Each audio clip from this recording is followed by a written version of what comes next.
अगर आपने मेरे चैनल को अब तक सब्सक्राइब नहीं किया है तो इस लाल बटन को दबाकर सब्सक्राइब ज़रूर करें और बगल में इस बेल बटन को ज़रूर दबाएं जिससे कि आपको आगे आने वाले सारे वीडियोस का अपडेट मिलता रहेगा। मछली हम बहुत सारे तरीक़ों से बनाते हैं। मीठे पानी की मछली हो या खारे पानी की मछली बहुत ही टेस्टी लगती है। आज मैं आप लोगों के लिए लेकर आई हूँ रोहू मछली की बहुत ही टेस्टी रेसिपी।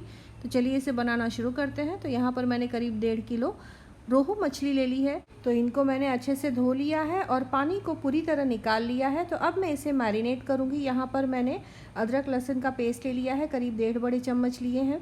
इसके बाद इसमें मैं डाल दूँगी थोड़े सूखे मसाले, जैसे कि यहाँ पर मैंने हल्दी पाउडर लिया है, जीरा पाउडर, चाट मसाला, लाल मिर्च पाउडर, धनिया पाउडर, काले मिर्च का पाउडर। इन सारे मसालों को डालकर अच्छे से मिक्स करके मछली के हर एक पीसेस को अच्छे से कोट कर लेना है। साथ ही साथ डाल दिया है नमक स्वाद अनुसार। कुछ रेसिपीज़ में बेसन डाला जाता है, कुछ लोग चावल का आटा डालते हैं। मैं यहाँ आटा कोई यूज़ नहीं करूँगी, सिर्फ मसाले से कोट करके इस फ़िश को मैं फ्राई करूँगी, जिससे कि ये फ़िश बहुत ही टेस्टी लगेगी। कोई भी आटा अगर आप डालेंगे तो थोड़ा सा फ़िश का जो फ्लेवर है वो बदल जाएगा, इसीलिए मैं यहाँ कोई भी प्रकार का आटा यूज़ नहीं कर रही हूँ। यहाँ पर हल्का सा ड्राई लग रहा था तो इसीलिए मैंने अदरक लहसुन का बाकी का पेस्ट भी डाल दिया। तो करीब 2 बड़े चम्मच मैंने अदरक लहसुन का पेस्ट डाला है। मसाले को मछली के हर एक पीसेस में अच्छे से कोट कर लें। और अब इसमें मैं डाल दूंगी एक बहुत ही इम्पॉर्टेंट इंग्रेडिएंट, जिससे कि मछली का जो फ्लेवर है और भी बढ़ जाएगा। वैसे तो ये ऑप्शनल है, आप इसके बिना भी बना सकते हैं, लेकिन मैं सजेस्ट करूंगी कि आप इसे ज़रूर डालें। तो यहाँ पर मैं डाल दूंगी करीब 1.5 बड़े चम्मच सरसों का पेस्ट। अगर आपके पास सरसों का पेस्ट नहीं है तो आप करीब 1.5 बड़े चम्मच सरसों को अदरक और लहसुन के साथ पीस कर पेस्ट बना सकते हैं। तो यहाँ पर इसे भी मैं मछली में अच्छे से कोट कर लूँगी। और साथ ही साथ इसमें डाल देना है आधा छोटा चम्मच गरम मसाला। तो यहाँ पर आप देख सकते हैं बहुत ही हल्के मसालों में मछली को आप बनाएं तो बहुत ही टेस्टी लगती है। मछली एक बहुत ही डेलिकेट मीट है जो कि काफ़ी जल्दी पक भी जाती है, और इसे बहुत ज़्यादा तेज़ मसालों में अगर आप पकाएंगे तो इसका टेस्ट ख़राब हो जाएगा। हल्के मसालों में फ़िश करी या फ़िश फ्राई बहुत ही टेस्टी लगती है। तो यहाँ पर मछली को मैरिनेट करने के बाद 30 से 40 मिनट के लिए फ्रिज में रख दूँगी। अब मैं बना लूँगी सूखा पेस्ट। तो यहाँ पर मैंने करीब 3 से 4 हरी मिर्च ले ली है, 1 इंच अदरक का टुकड़ा और 12 से 15 लहसुन की कलियाँ। यहाँ पर आप देख सकते हैं 1.5 बड़े चम्मच के बराबर मैंने सरसों ले लिया है, यानी कि राई। आप इसी तरह से मैरिनेशन के लिए भी राई लेकर पीस सकते हैं। तो यहाँ पर मैं दोनों तरीके से बता रही हूँ। अगर राई आपको पीसना हो तो इस तरह से आप इतनी क्वांटिटी में पीस लें। और अब यहाँ पर मैंने 2 बड़ा प्याज इस तरह से छोटे टुकड़ों में काट कर ले लिया है। इनको मैं थोड़ा सा पानी डालकर स्मूथ पेस्ट बनाकर तैयार कर लूँगी। और इसी तरह से 2 बड़े टमाटर लेकर इनको भी पीस कर इनकी प्यूरी बना लेनी है। तो यहाँ पर मैंने ग्रेवी की भी तैयारी कर ली है। तो यहाँ पर करीब 40 मिनट हो चुके हैं। यहाँ पर एक भगोने में मैं ले लूँगी सरसों का तेल। सरसों के तेल में इस तरह से फ़िश को आप फ्राई करें, बहुत ही टेस्टी लगेगी।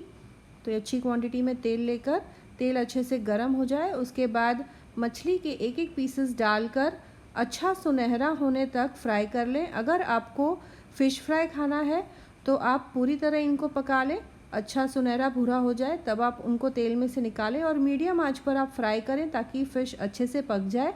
और अगर आपको ग्रेवी के लिए इस फ़िश को फ्राई करना है तो हल्का सुनहरा होने के बाद तेल में से निकाल लें, क्योंकि करी के साथ भी फ़िश को करीब 5 से 7 मिनट पकाना होगा। अगर आप तेल में ही इसे पूरी तरह पका लेंगे तो ग्रेवी में डालने के बाद मछली के जो पीसेस हैं वो टूटने लगते हैं। तो इस तरह से एक एक करके पीसेस मैं डालूँगी तेल में और इनको मैं फ्राई करके निकाल लूँगी। मछली को 10 मिनट से ज़्यादा नहीं लगता है पकने में। अगर आपको फ्राई करना है तो मीडियम आंच पर करीब 8 से 10 मिनट तक फ्राई कर लें। तो यहाँ पर आप देख सकते हैं मैंने भगोने में ही इस फ़िश को फ्राई कर लिया है, क्योंकि इसी में मैं इसकी ग्रेवी बनाऊँगी। अगर आपको सिर्फ फ़िश फ्राई बनाना है तो एक फ्राइंग पैन में भी इस फ़िश को फ्राई कर सकते हैं। तो ये देखिए यहाँ पर एक तरफ से सुनहरा हो जाए तो पलट कर दूसरी तरफ से भी फ्राई कर लेना है।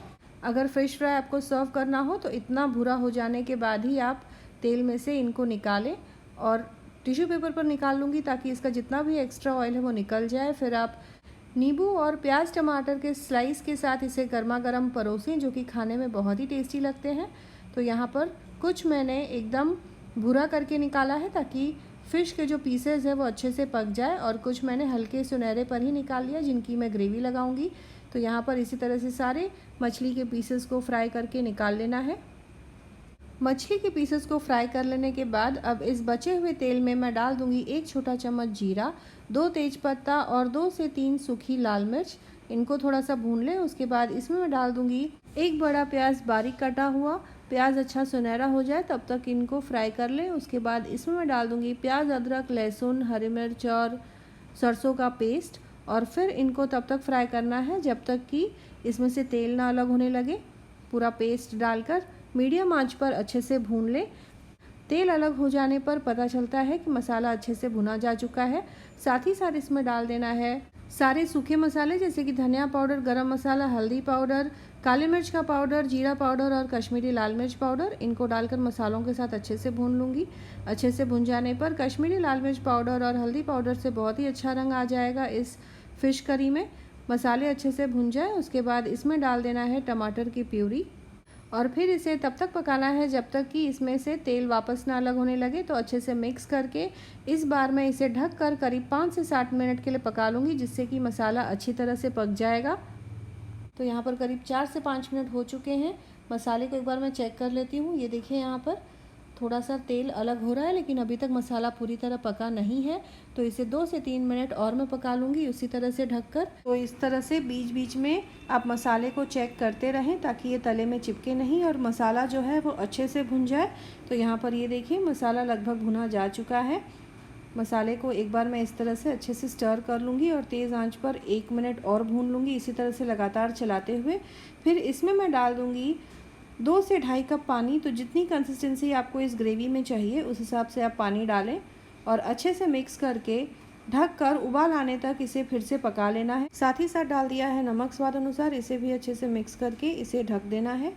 तो यहाँ पर आप देख सकते हैं कि करी में उबाल आ गया है, तेल भी ऊपर से अलग होने लगा है, यानी कि करी जो है पूरी तरह पक गई है। तो इसके बाद इसमें मैं मछली के पीसेस डालकर करीब ढक कर 7 से 8 मिनट के लिए पकने के लिए छोड़ दूंगी। 7 से 8 मिनट बाद फ़िश करी बनके तैयार हो जाएगी। मछली को पकने में बहुत ज़्यादा वक्त नहीं लगता है। चिकन को हम मसाले के साथ पकाते हैं, भूनते हैं और फिर करी में अलग से उबालते हैं, पकाते हैं उसे, लेकिन फ़िश करी में ऐसा नहीं है। काफ़ी कम समय में फ़िश करी बनके तैयार हो जाती है। तो यहाँ पर ये देखिए फ़िश करी में उबाल आ गया है। एक पीस आपको मैं निकाल कर दिखाती हूँ। मछली के पीस का जो रंग है वो एकदम सफ़ेद हो गया है। इससे भी पता चलता है कि मछली पूरी तरह पक गई है। तो यहाँ पर आखिर में मैं डाल दूँगी बारीक कटा हुआ हरा धनिया और इसे अच्छे से मिक्स कर लूँगी। हरे धनिया से बहुत अच्छा फ्लेवर आ जाएगा। इसके बाद आप इसे गर्मा गर्म रोटी या स्टीम्ड राइस के साथ सर्व करें।